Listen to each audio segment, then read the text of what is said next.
Shalom आप सभी को। पिछली वीडियो में मैंने आपको मत्ती 24 का 1 से 13 तक वर्स बाय वर्स एक्सप्लेन किया और बताया कि कैसे ये सारी बातें पृथ्वी के अंत के बारे में नहीं बल्कि उस समय के यहूदी युग के अंत के बारे में यीशु ने कही थी। और आज मैं उसके आगे के वर्स आपको एक्सप्लेन करूँगा। मगर उससे पहले एक सवाल जो कि कई लोगों ने पिछली वीडियो में पूछा कि अगर मत्ती 24 का हर एक वचन फर्स्ट सेंचुरी में पूरा हुआ है तो फिर पृथ्वी के अंत के बारे में क्या। मैं ये नहीं कह रहा कि ये सारी भविष्यवाणियां पूरी हो चुकी हैं, क्योंकि हम जानते हैं कि रेवलेशन की अभी कई भविष्यवाणी पूरी हो चुकी है। पर मैं आपको ये कह रहा हूँ कि मत्ती 24 का एक एक वचन फर्स्ट सेंचुरी में पूरा हुआ और इसका एंड टाइम से कोई लेना देना नहीं। अगर आप इसका पार्ट 1 देखना चाहते हैं तो आप डिस्क्रिप्शन में लिंक पर क्लिक करें। सो चलिए शुरू करें। और राज्य का ये सुसमाचार सारे जगत में प्रचार किया जाएगा कि सब जातियों पर गवाह हो, तब अंत आ जाएगा। अब जैसा कि हम जानते हैं कि हिंदी और इंग्लिश बाइबल ओरिजिनल मैन्युस्क्रिप्ट से ट्रांसलेट की गई है जो कि ग्रीक में थी। और पिछली वीडियो में मैंने बताया था कि मत्ती 24:23 में जगत शब्द के लिए इयोन यूज हुआ है, जिसका मतलब असल में युग होता है।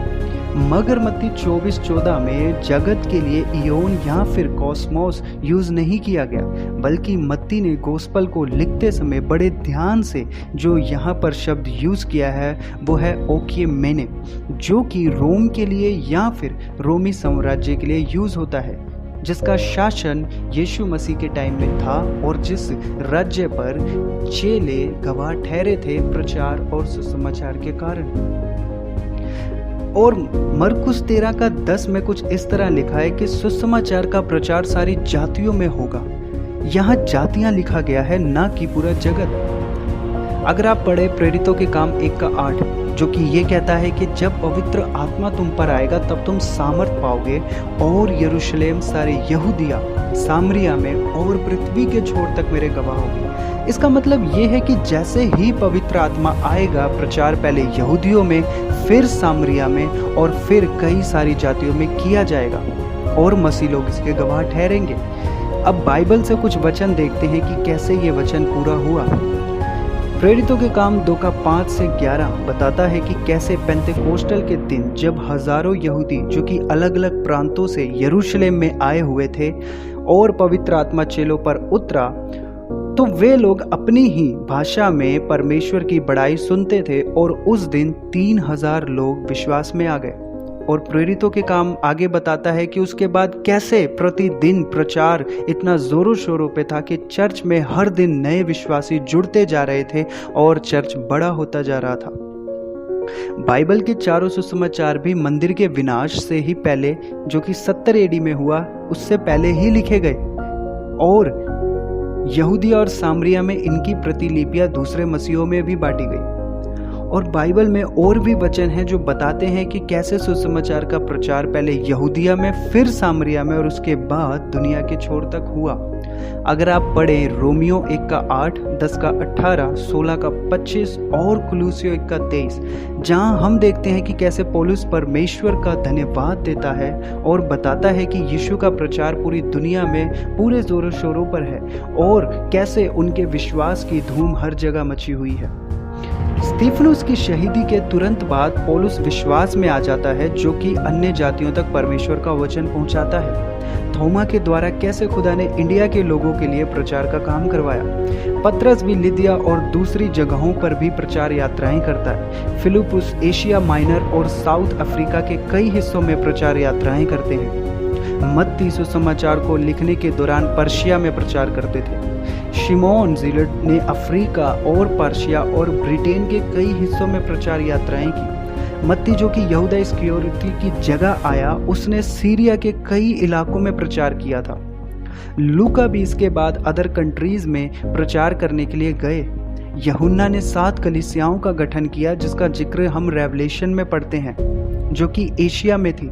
बरतुलमई ने सऊदी अरब और अर्मेनिया जैसे कई जगहों पर प्रचार यात्राएं की। ये सब बातें स्तिफनुस की शहीदी के तुरंत बाद हुई, क्योंकि रोमियो ने क्रिश्चियंस पर दबाव डालना शुरू करा था और परमेश्वर अन्य जातियों के लिए अब उद्धार के द्वार खोल रहा था। और चेले यहूदी और सामरिया के अलावा और भी कई अदर कंट्रीज में प्रीच करने लगे। ये सब बातें भी 70 एडी से पहले हुई, यीशु के बताए अंत से पहले, यानी उस समय के यहूदी अंत से पहले। और आगे वचन कहता है, सो जब तुम उस उजाड़ने वाली घृणित वस्तु को जिसकी चर्चा दानियल भविष्यद्वक्ता के द्वारा हुई थी पवित्र स्थान में खड़ी देखो, जो पढ़े वह समझे। ये वही भविष्यवाणी है जो कि दानियल 9:26 में है और जो कहती है कि राजकुमार के लोग यानी रोमी सेना शहर और परमेश्वर के मंदिर को नाश करेंगे। यहाँ राजकुमार के लोगों से मतलब रोमी सेना से ही है, जो कि मूर्ति पूजक थे और घृणित वस्तु है परमेश्वर की नजर में। लूका 21:20 भी बताता है कि कैसे रोमी सेना मंदिर की घेराबंदी शुरू करेगी और नाश करेगी। सो पहली घेराबंदी 66 ईस्वी में हुई थी, जैसे थोड़े टाइम बाद हटा दिया गया। और जब ऐसा हुआ तो तुरंत उस समय के मसीह जो कि यहूदिया में थे वे पेला के पहाड़ों पर भाग गए। बाकी अविश्वासी यहूदी जो ये मानते थे कि परमेश्वर ने ऐसा किया है वे शहर में ही रहे। और उसके बाद जब दूसरी घेराबंदी हुई जो कि तीतुस के द्वारा की गई तो उसमें तकरीबन 10.5 लाख यहूदी मारे गए, क्योंकि यीशु ने कहा था कि ये पलटा लेने के दिन होंगे। आगे वचन कहता है, तब जो यहूदिया में हो वह पहाड़ों पर भाग जाएं। और यहूदी इतिहासकार जोसेफस कहते हैं ये बड़ा अजीब वाक्य था कि 66 ईस्वी में जब पहली घेराबंदी हुई तो रोमी सेना ने कुछ नहीं किया और वापस अपनी सेना को ले गए। और दूसरी घेराबंदी के दौरान जब तीतुस ने मारकाट शुरू की तो उसमें एक भी क्रिश्चियन नहीं मारा गया था। अल्बर्ट बार्न्स लिखते हैं ये इसलिए हुआ कि वो मसीह जानते थे कि अंत अब निकट है, इसलिए वे लोग दूसरी घेराबंदी से पहले ही पहाड़ों को भाग गए और वह बच गए। आगे वचन कहता है, जो कोठे पर हो वह अपने घर में से सामान लेने को ना उतरे और जो खेत में हो वह अपना कपड़ा लेने को पीछे ना लौटे। जॉन गिल और अल्बर्ट बार्न्स लिखते हैं कि उस समय के यहूदी घरों की छतें सपाट होती थी। कई बार पवित्र प्रार्थनाओं के लिए, मेडिटेशन के लिए, लोगों के ठहरने मिलने के लिए उसे इस तरीके से बनाया जाता था। और उस समय के घरों में 2 दरवाजे होते थे, एक पहला घर के और दूसरा एक छत से जो कि सीढ़ी लगा करके मार्ग पर निकलता था। यीशु का मतलब यहाँ यही है कि जब ये होना शुरू हो तो हर कोई शहर से फौरन भाग जाए और सोना चांदी या अपनी पूंजी या खाने की किसी चीज को इकट्ठा करने के लिए घरों में नीचे जाकर समय बर्बाद ना करे, कहीं ऐसा ना हो कि अपनी जान गंवा बैठे। आगे वचन कहता है, और जो खेत में हो वह अपना कपड़ा लेने को भी पीछे ना लौटे। इससे मतलब साफ है कि कोई भी अपना कुछ भी सामान लेने के लिए अपने शहर को ना लौटे, क्योंकि यीशु बार बार इस बात को समझाना चाह रहे हैं कि जब ये सब होने लगे तो फौरन यहूदिया शहर को छोड़ देना और जितना जल्दी हो सके उस शहर से निकल जाना। अल्बर्ट बार्न्स लिखते हैं, जब पहला घेराबंदी शुरू हुई तब अधिकतर क्रिश्चियन पहला और यर्दन पार के कई इलाकों में भाग गए और एक भी क्रिश्चियन उस समय नाश नहीं हुआ। आगे वचन कहता है, उन दिनों में गर्भवती और दूध पिलाती होंगी उनके लिए हाय। एक जगह लूका 23:28 में भी हम देखते हैं कि जब यीशु क्रूस उठा करके जा रहा था तब उसने कहा कि हे यरूशलेम की बेटियों, मेरे लिए नहीं परंतु अपने लिए और अपने बालकों के लिए रो। यरूशलेम की घेराबंदी के बाद 1 लाख से भी ज्यादा औरतों को मार दिया गया और हजारों लड़कियों को जो कि 17 वर्ष से कम की थी दूसरे शहरों में भेज दिया गया। और हाय इसलिए क्योंकि प्रेग्नेंट वुमेन्स को रेस्ट करने के लिए कहा जाता है और इसलिए ना तो वे फुर्ती से खुद को बचाने के लिए भाग सकती हैं और ना ही लड़ सकती हैं अपने बचाव के लिए। इसीलिए ये उनके लिए सबसे अधिक क्लेश के दिन थे, जिसमें उन्हें भुखमरी और रोमी तलवारों से जान गंवानी पड़ी। और आगे वचन कहता है, और प्रार्थना किया करो कि तुम्हें जाड़े में या शब्द के दिन भागना ना पड़े। हम जानते हैं कि उस समय के लोग स्ट्रिक्टली से शब्द को मानते थे और यहूदी लोग शहरों को बंद कर देते थे ताकि कोई भी शब्द का उल्लंघन ना कर सके। अल्बर्ट बार्न्स लिखते हैं, प्रार्थना किया करो से मतलब यही है कि जब हम जानते हैं कि अंत नजदीक है, मंदिर नाश किया जाएगा, तलवार, भुखमरी, महामारी, कलेश होने जा रहे हैं, मगर फिर भी परमेश्वर जो दयालु है कि जो कि हमारी कलेशों को घटा सकता है और हमें बचा सकता है और उस दर्द को कम से कम कर सकता है जो होने पर है, इसलिए हमें प्रार्थना करनी चाहिए। और तुम्हें जाड़े में भागना ना पड़े से मतलब साफ है, क्योंकि उन लोगों को अपना सब कुछ छोड़कर भागना पड़ा। अपने कपड़े, सोना चांदी, पूंजी और सर्दियों में भागना और लंबा सफर करना आसान नहीं होता। इसलिए यीशु ने कहा कि प्रार्थना किया करो। अगले वचन कहता है कि क्योंकि उस समय ऐसा भारी कलेश होगा जैसा जगत के आरंभ से ना अब तक हुआ और ना कभी होगा। और यहूदी इतिहासकार जोसेफस अपनी बुक में बताते हैं कि वाकई कैसे वो महान कलेश के दिन थे। वो एक जगह लिखते हैं, उन दिनों में यहूदियों में झगड़े और विरोध किसी अन्य राज्यों से ज़्यादा बढ़ गए थे, जिसके कारण रोमियों ने यहूदियों को ऐसा घात किया जिसके बारे में सोचने से ही आपके रोंगटे खड़े हो जाएं। और वो कहते हैं, अगर मैं इतिहास के किसी और कलेश की तुलना उस कलेश से जो यहूदियों पर आई करूं तो उसके मुकाबले में यहूदियों पर हुआ कलेश कई गुना ज़्यादा बुरा और दर्ददायक था। जोसेफस लिखते हैं, घेराबंदी के दौरान रोमियों ने जबरन घरों में घुसकर जितने लोग उन्हें जिंदा मिले थे उन्हें जला दिया, घरों को लूट लिया, शरेआम तलवारों से कितनों को काट डाला। कितने लोग भूखमरी से मर गए और कितने लोग भूखमरी से मर गए थे, क्योंकि रोमियों ने शहर को सील कर दिया था और खाना पानी बंद कर दिया था यहूदियों का। शहर की सड़कें और नालियां खून से भरी पड़ी थी। हर जगह यहूदियों की लाशें पड़ी हुई थी जिन्हें जानवर खाते थे। यहाँ तक कि शहर से बाहर कई लाशों को पेड़ों पर लटकवा दिया गया था। शहर लाशों की बदबू से भरा पड़ा था। हजारों यहूदियों को कई तरीकों से फिजिकली टॉर्चर किया गया, सताया गया, कैद खानों में डाला गया और कितनों को उनमें से क्रूस पर चढ़ा दिया गया। ये वैसा ही है जब यीशु को क्रूस की सजा दिलवाने के लिए यहूदियों ने चीख कर ये कहा था कि इसके लहू का दोष हम पर और हमारे बच्चों पर हो। जोसेफस बताते हैं कि घेराबंदी फसह के पर्व के 3 दिन पहले शुरू की गई, जिसमें उस वक्त यरूशलेम में 30 लाख से भी ज़्यादा यहूदी मौजूद थे और 10 लाख से भी ज़्यादा तो तलवार से मारे गए। क्रूस पर चढ़ा दिया गया 97,000 से भी ज़्यादा को और कैदी बना लिया गया। हजारों यहूदी लड़कियों को बाहर अन्य देशों में बेच दिया गया। और आगे वचन कहता है, यदि वे दिन ना घटाए जाते तो कोई प्राणी ना बचता, परंतु चुने हुओं के कारण वे दिन घटाए जाएंगे।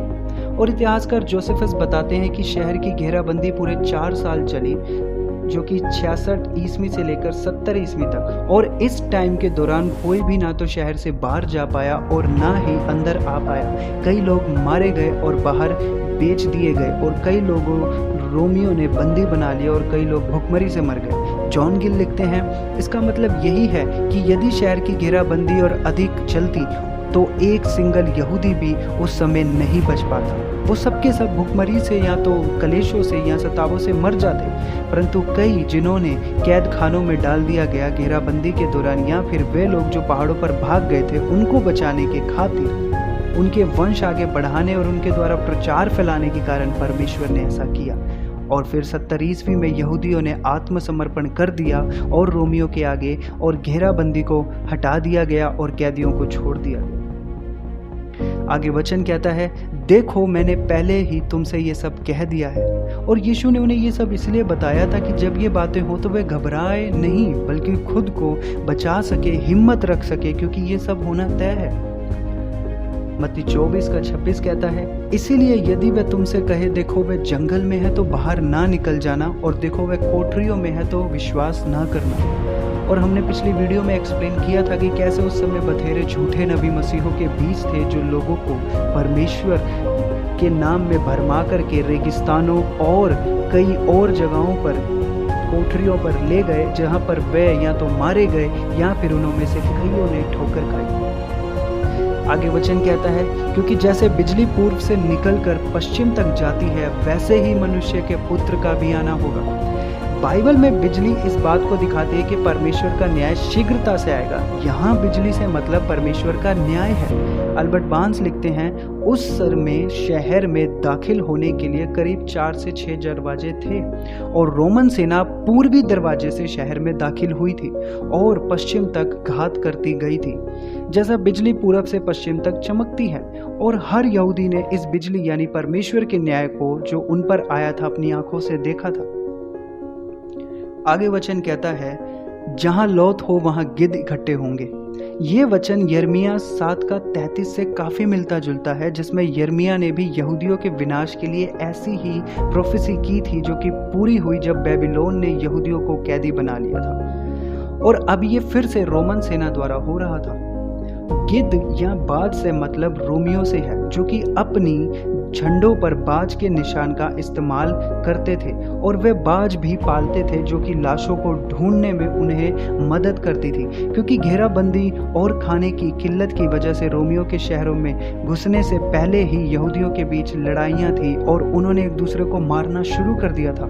कुछ लोग भूखमरी से मर गए थे, जिस वजह से कई लाशें शहर में पड़ी हुई थी, जिनको रोमन सेना ने ढूंढकर शहर के बाहर फिकवा दिया और घरों में घुसकर उन्हें लूटा, जो जीवित मिले उन्हें मार दिया। लूका 21:24 भी कहता है कि कैसे यहूदी तलवारों से घात किए जाएंगे और गुलामों की तरह अन्य देशों में बेच दिए जाएंगे और यरूशलेम अन्य जाति यानी रोमन सेना के द्वारा नाश होगा जब तक वो अन्य जाति से भर ना जाए।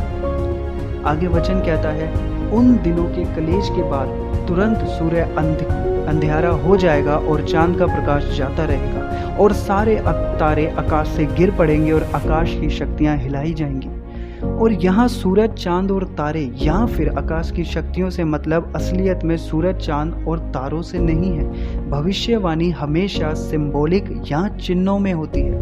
एडम क्लार्क लिखते हैं, बिल्कुल ऐसी ही भविष्यवाणियां बाइबल में और भी जगह हम पढ़ सकते हैं। यशायाह 13:9-10 में यशायाह भी बिल्कुल यही शब्दों का इस्तेमाल करता है जब वो बेबीलोन के देश के खिलाफ भविष्यवाणी करता है, जो कि पूरी हुई जब मेदो-पर्सिया द्वारा बेबीलोन तबाह हो गया। यहेजकेल भी 32:7-8 में भी हम वही शब्द देखते हैं जब वो मिस्र देश के खिलाफ प्रोफेसी करता है कि वो जल्द ही नाश हो जाएगा। सो हम देखते हैं कि हमेशा वे लोग जो अधिकारी और ऊंचे पद में होते हैं और जिनकी पोस्ट हाई होती है, उनके लिए ये वर्ड यूज किए जाते हैं। और इस वचन में यीशु का मतलब सूरज से उस समय के यहूदी महायाजकों से है और चांद का मतलब यहूदियों की सभाओं और न्यायियों से है और सितारों का मतलब उस समय के रब्बियों से और फरीसियों से है, क्योंकि यही लोग परमेश्वर के वचन को समझाते थे और सिखाते थे और यहूदी न्याय और अपने मुकदमों को इन्हीं के पास लेकर जाते थे। पर जब रोमन ने घेराबंदी शुरू की और लोगों को घात करना शुरू किया और कितनों को ही महामारियों से और भूखमरी से मरना पड़ा, तब ना तो ये उनके रब्बी उन्हें प्रकाश दे सके, ना महायाजक उन्हें बचा सके और ना ही उन लोगों ने शास्त्री और रब्बियों का कोई जोर रोमियों पर चला। वो अपनी जाति के लिए कुछ भी नहीं कर सके। और फिर वचन कहता है, तब मनुष्य के पुत्र का चिन्ह आकाश में दिखाई देगा और तब पृथ्वी के सब कुलों के लोग छाती पीटेंगे और मनुष्य के पुत्र को बड़ी सामर्थ और ऐश्वर्य के साथ आकाश में बादलों पर आते देखेंगे। अब यहाँ पर जो वर्ड पृथ्वी के लिए यूज किया गया है वो है जी।